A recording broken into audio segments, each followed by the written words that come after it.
کیا کہتے تھے؟ اے اللہ کے رسول کوئی ایسا عمل بتا دیجئے جو جنت کے قریب کر دے، کوئی ایسا عمل بتا دیجئے جہنم سے دور کر دے، کوئی ایسا عمل بتا دیجئے جو اللہ کو پسند ہو، کوئی ایسا عمل بتا دیجئے جس سے اللہ کے محبوب بن جائیں۔ صحابہ کے سوالات کیا تھے، ہمارے کیا؟ امی عائشہ سے نبی کریم کی عبادات کا پوچھنے گئے ہیں، پھر آپس میں مشورہ کر رہے ہیں۔ کہا وہ تو بخشے ہوئے ہیں، ان کے تو اللہ تعالیٰ نے اگلے پچھلے سب معاف کیے ہیں، وہ تو معصوم عن الخطا ہیں۔ ایک صحابی نے کہا میں آج کے بعد ہر روز رات کو قیام کروں گا اور سوؤں گا نہیں۔ دوسرا صحابی کہتا ہے اچھی بات ہے، اور میں یہ ارادہ کرتا ہوں میں ہر روز روزہ رکھوں گا بلا ناگا۔ تیسرے صحابی نے کہا شادی کرنے سے انسان دنیا کے معاملات میں مشغول ہو جاتا ہے، میں وہ ہوں جو آج کے بعد شادی نہیں کروں گا۔ نبی کریم صلی اللہ علیہ وسلم وہ نکل رہے ہیں، نبی کریم گھر میں داخل ہو رہے ہیں۔ امی عائشہ نے بتلایا ابھی آپ کے 3 ساتھی آئے تھے، 3 صحابی آئے تھے، مجھ سے یہ معاملہ پوچھ کے گئے ہیں۔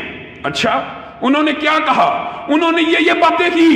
نبی کریم صلی اللہ علیہ وسلم ایک دم کھڑے ہو گئے، فوری بعد نکلے، ابھی کچھ دور پہنچے، ان تینوں کو پکڑ لیا، کہا رکو رکو رکو رکو۔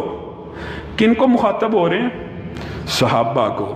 ساری دنیا کے امام، سارے دنیا کے اولیاء، ساری دنیا کے فقیہ جمع ہو جائیں، کسی ایک صحابی کی عظمت کا مقابلہ نہیں کر سکتے۔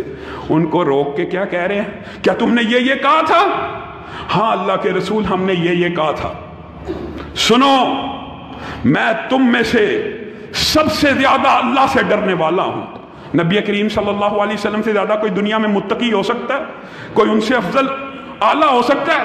میں سب سے زیادہ اللہ کا خوف کرنے والا ہوں۔ سنو میں رات کو سوتا بھی ہوں اور رات کو قیام بھی کرتا ہوں، میں روزہ رکھتا بھی ہوں، میں پیر کا روزہ رکھتا ہوں، پھر منگل بدھ کا چھوڑتا ہوں، میں جمعرات کا روزہ رکھتا ہوں، جمعہ ہفتہ اتوار کا چھوڑتا ہوں، میں 13، 14، 15 تاریخ کے ایام 20 کے روزے رکھتا ہوں، باقی مہینے کو چھوڑتا ہوں۔ یہ جو تو نے سارے رات کے قیام کی بات کی، یہ جو تو نے سارے دنوں کے روزوں کی بات کی، میں تجھ سے زیادہ ڈرنے والا ہوں۔ یہ دو وہ تھے جنہوں نے اپنے فہم سے نبی کریم صلی اللہ علیہ وسلم سے زیادہ عبادت کرنے کی کوشش کی۔ نیت کیا تھی؟ نیک نہیں تھی؟ سچے دل سے بتانا، نیت خالص نہیں تھی؟ کیا چاہتے نہیں تھے اللہ ہماری عبادات کو قبول کر لے؟ یہی خواہش تھی۔ اسی لیے نبی کریم صلی اللہ علیہ وسلم کے معمولات پوچھنے گئے تھے کہ ہم ان کو اپنائیں، لیکن ان کے اپنے ذہن میں یہ بات آئی کہ اس کے تو اگلے پچھلے، ان کے تو اگلے پچھلے سارے گناہ معاف ہیں، ہم ان سے کچھ آگے بڑھ جائیں۔ 2 کا ارادہ یہ تھا، اور تیسرے کا ارادہ کیا ہوا؟ ان دونوں نے دین میں زیادتی کی کوشش کی، اور تیسرے نے کیا کہا کہ میں شادی نہیں کروں گا، دین میں کمی کرنے کی کوشش کی۔ نبی کریم صلی اللہ علیہ وسلم نے کہا میں شادی کرتا بھی ہوں اور میرے پاس عورتیں بھی ہیں۔ پھر ان تینوں کو جواب دینے کے بعد جو الفاظ نبی کریم صلی اللہ علیہ وسلم نے کہے وہ دین ہے۔ نبی کریم صلی اللہ علیہ وسلم نے کہا فمن راغب عن سنتی، یہ جو میرے معمولات ہیں، یہ جو میری عادات ہیں، یہ جو میرے اطوار ہیں، جو ان سے اعراض برتے گا۔ اعراض کا کیا ترجمہ ہوتا ہے پتہ؟ اعراض کا ترجمہ، تھوڑی آواز آہستہ کر، اعراض کا ترجمہ یہ ہوتا ہے کہ آگے نکل جانا یا پیچھے رہ جانا، دونوں معنی پائے جاتے ہیں۔ یعنی جو سنت طریقہ ہے اس کو چھوڑ کر کچھ اور طریقے یا ایڈ کر لینا یا ان میں کمی کر لینا۔ نبی کریم نے کہا جو میری سنتوں سے اعراض برتے گا، صحابہ کو کہہ رہے ہیں، وہ میری امت میں سے ہی نہیں ہے، وہ میری امت میں سے نہیں ہے۔ لوگوں دین یہ ہے، شریعت یہ ہے۔ آپ اور میں آج ہمارے معاشرے میں فلسفہ پتہ کیا ہے؟ او یار ان کی یہ رائے ہے، ان کی یہ رائے ہے، دونوں کو اپنی اپنی رائے پہ رہنے دیں، نعوذ باللہ، دونوں کو ایک یہ مان لے ایک وہ مان لے، یہ دین نہیں ہے۔ دین میں ایک رائے کو اختیار کیا جائے گا، کس بنیاد کے اوپر؟ 2 بنیادیں دین کے اندر یاد رکھیے۔ پہلی بات قرآن پاک، انہو لقول فصل، یہ فیصلہ کن ہے، فیصلہ کن. دو بھائیوں کے درمیان، دو اماموں کے درمیان، دو فقیہ اور مجتہدان کے درمیان کسی بات میں اختلاف ہو جائے گا، اس کا فیصلہ کون کرے گا؟ انہو لقول فصل، یہ قرآن اس کا فیصلہ کرے گا. اور دوسری بات کیا ہے؟ بخاری شریف کی حدیث، جو آیت پڑھی بعین یہی الفاظ بخاری شریف میں بھی موجود ہیں، لمبی حدیث ہے، نبی کریم کے سونے کا واقعہ. آخری ٹکڑے کی طرف آئیے. آخری ٹکڑے میں نبی کریم صلی اللہ علیہ وسلم کی حدیث میں آتا ہے جس نے رسول اللہ کی اطاعت کی اس نے اللہ کی اطاعت کی. یہ لا محالہ بات ہے. نبی کریم کی زندگی آپ کے اور میرے لیے نمونہ ہے. یہ بات کوئی راکٹ سائنس کی نہیں ہے. پھر اس حدیث کے جو آخر کے الفاظ ہیں ذرا ان کے اوپر غور کیجئے. محمد صلی اللہ علیہ وسلم فرقم بین الناس، محمد صلی اللہ علیہ وسلم فیصلہ کن حیثیت رکھتے ہیں لوگوں میں.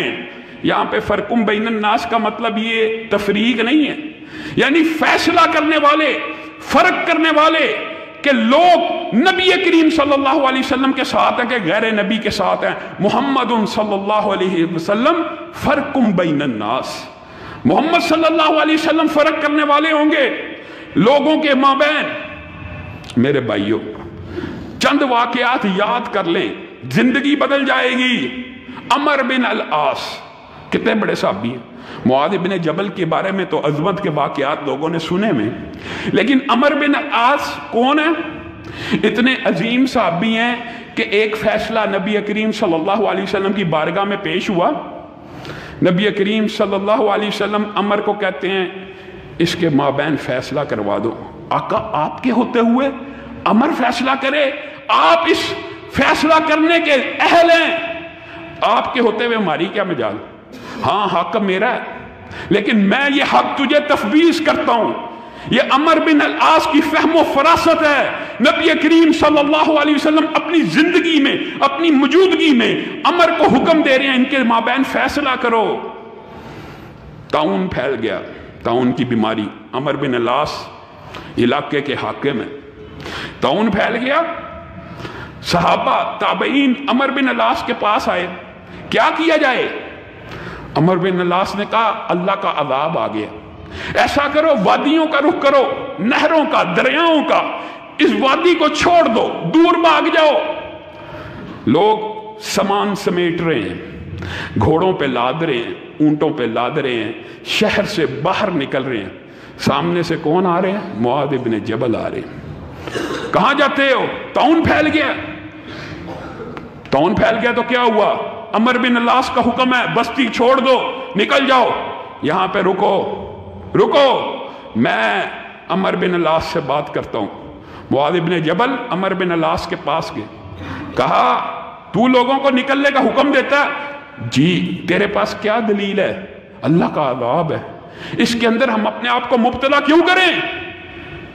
معاذ بن جبل نے کہا یہ دلیل نہیں ہے، یہ تیری رائے ہے، یہ تیرا مشورہ ہے. اچھا آپ کا مشورہ کیا ہے؟ میرا مشورہ کوئی نہیں. نبی کریم صلی اللہ علیہ وسلم کی ایک حدیث میرے پاس ہے، جس علاقے میں طاعون کی بیماری پھیل جائے باہر والے اس علاقے میں داخل نہ ہوں اور اندر والوں کو فرار اختیار کرنے کی ضرورت نہیں. اندر والے فرار اختیار نہ کریں تاکہ باہر بیماری نہ پھیلے. عمر بن العاص ضد پہ اڑ گئے دور حاضر کی طرح. آج ہمارے معاشرے میں ضد، تعصب، اپنے اپنے اماموں، مولویوں، فقیہوں کا اس قدر زیادہ تعصب ہے. حدیث کے مقابلے میں امام کی بات نہیں چھوڑنی. یہاں پہ عمر بن العاص جیسے ہی حدیث رسول سنتے ہیں کہتے ہیں اس حدیث کو نافذ کر دیا جائے، عمر بن العاص کے فتوے کو مسترد کر دیا جائے، رجوع کر لیا. آج کیا ہوتا ہے؟ دکھ اور افسوس کی بات ہے. کئی مرتبہ دل زخمی ہوتا ہے یہ باتیں کرتے ہوئے. کفایہ ہدایہ کی شرح، افسوس اور دکھ کی بات اپنی طرف سے نہیں کہہ رہا. جھوٹ بولنے والے کے اوپر اللہ کی ویسے ہی لعنت ہوتی ہے. اور مینپولیٹ کرنا، دھوکہ دینا عوام کو دین کے نام پر، یہ نہایت کبھی فعل ہے. کفایہ کا مصنف ہدایہ کی شرح لکھتے ہوئے پتہ کیا کہتا ہے؟